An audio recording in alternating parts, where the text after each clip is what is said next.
अस्सलाम वालेकुम एक्वेरियस। मैं हारिस अज़मीम प्रोफेशनल एस्ट्रोलॉजर आपकी खिदमत में हाज़िर हूँ इस हफ्ते की एस्ट्रोलॉजिकल रिसर्चेज लेकर। ये वीक 7 फरवरी से शुरू होकर 14 फरवरी तक चलेगा।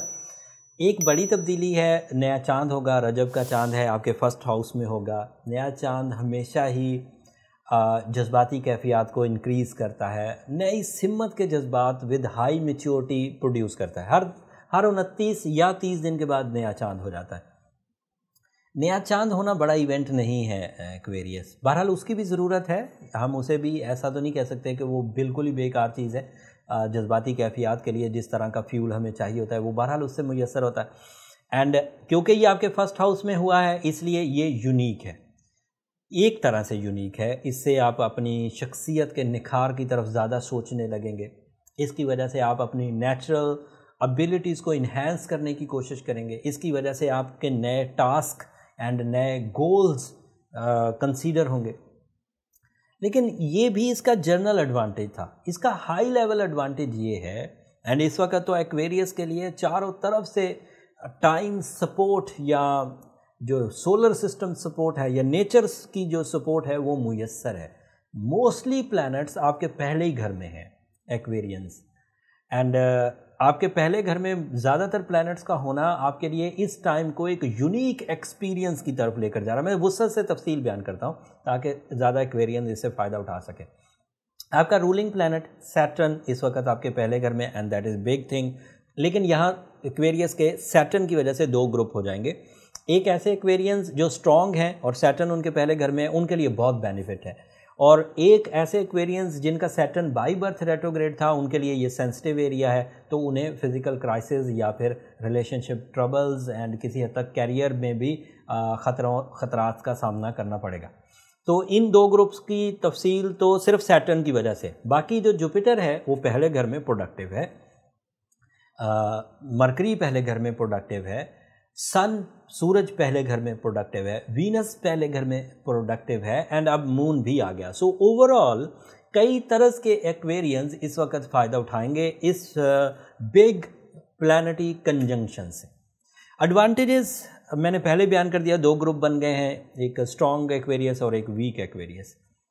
जो स्ट्रॉन्ग एक्वेरियस हैं वो कैसे फ़ायदे ले सकते हैं बयान करता हूँ, और कई तरह के हैं। पर्सनालिटी डेवलपमेंट उसमें से एक एडवांटेज है। कैरियर फैक्टर्स का स्टेबल, स्मूथ, प्रॉफिटेबल होना उसका दूसरा फैक्टर है। फैमिली की जिम्मेदारियां निभा पाना उसका तीसरा एडवांटेज है। Student activities sharply and effectively होना, एग्ज़ाम्स को क्लियर होना, मेंटल प्रेजेंस के साथ, फोकसिंग एबिलिटीज़ के साथ अपनी तालीमी सरगर्मियाँ हासिल करना, तालीमी कामयाबी हासिल करना, ये उसका चौथा एडवांटेज है। Deal making, love achievements, face value and public activities उसका पांचवा एडवांटेज है।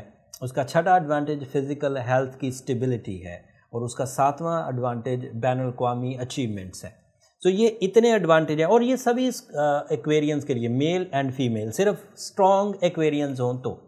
अगर सेंसिटिव एक्वेरियंस हैं तो फिर उन्हें कानूनी पेचीदगियों का थोड़ा सामना करना पड़ेगा, फिर उन्हें जिस्मानी लथार्जिकनेस का थोड़ा सामना करना पड़ेगा, फिर उन्हें अपने लव वंस की तरफ से कोई सपोर्ट नहीं मिलेगी। बाकी जो स्किल्स हैं वो बहरहाल मिलेंगी। कौन सी स्किल्स? ब्रेव आप रहेंगे, डिसाइसिव आप रहेंगे, मेंटल शार्पनेस मिलेगी, कम्युनिकेशन मिलेगी, प्लानिंग मिलेगी, लक भी मिलेगी।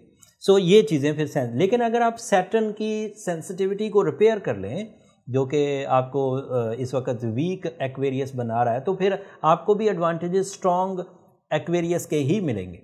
एंड सैटर्न को रिकवर करना हो तो blue sapphire is ideal stone, effective most, and साथ में सूरज शम्स 5 times in a day. But अगर आपको ये पता ही नहीं कि आप सेंसिटिव एक्वेरियस हैं, ये स्ट्रॉन्ग एक्वेरियस हैं, तो फिर आपको बर्थ चार्ट कैलकुलेशंस की तरफ जाना चाहिए। वो रियल डायग्नोसिस मेथड है जिससे ये चीज़ें डिफाइन हो जाती हैं कि प्रॉब्लम कहाँ पर है। उसके लिए नंबर ये नीचे चलते रहते हैं, आप इन पर रब्ता करके अपनी अपॉइंटमेंट ले सकते हैं। बट वो फ्री फोरम नहीं है एक्वेरियंस, होपफुली आप अंडरस्टैंड करेंगे।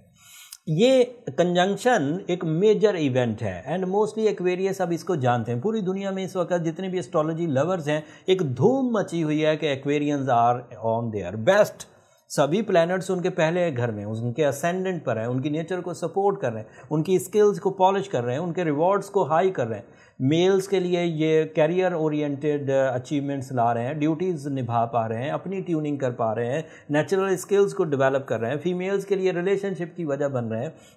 फीमेल अपना बिजनेसेस करना चाहें, स्पेशली ऐसी फीमेल्स जो मैनेजमेंट से रिलेटेड हों, जो नए ट्रेंड्स पर काम करना चाहें, जो एजुकेशन से रिलेटेड हों, जो क्रिएटिव राइटिंग करती हों, जो फैशन से रिलेटेड हों, जो टेक्सटाइल से रिलेटेड हों, ये फीमेल्स बहुत अच्छी फॉर्म में रहेंगी। एंड मेल्स में जो प्रॉपर्टी से रिलेटेड हों, आयरन फील्ड से रिलेटेड हों, टेक्सटाइल से रिलेटेड हों, फूड से रिलेटेड हों, ट्रांसपोर्ट से रिलेटेड हों, वो बहुत फ़ायदा उठाएंगे। और ऐसे स्टूडेंट्स बहुत फ़ायदा उठाएंगे जिनका ताल्लुक इंटरनेशनल एजुकेशन से है, जिनका ताल्लुक हायर एजुकेशन से है, मुकाबले के इम्तिहान से है, या बड़ी जो हायर लेवल अचीवमेंट्स होती हैं एजुकेशन में, वो भी बड़ा सक्सेसफुल रहेंगे।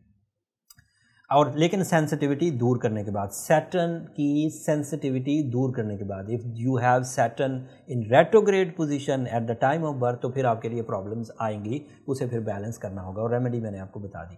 ये इस हफ्ते की ओवरऑल इन्फॉर्मेशन थी एक्वेरियंस। होपफुली आप अंडरस्टैंड करेंगे। You are on your best. मेरा ख्याल से इससे बड़ी बात कोई नहीं, ये बॉटम लाइन है।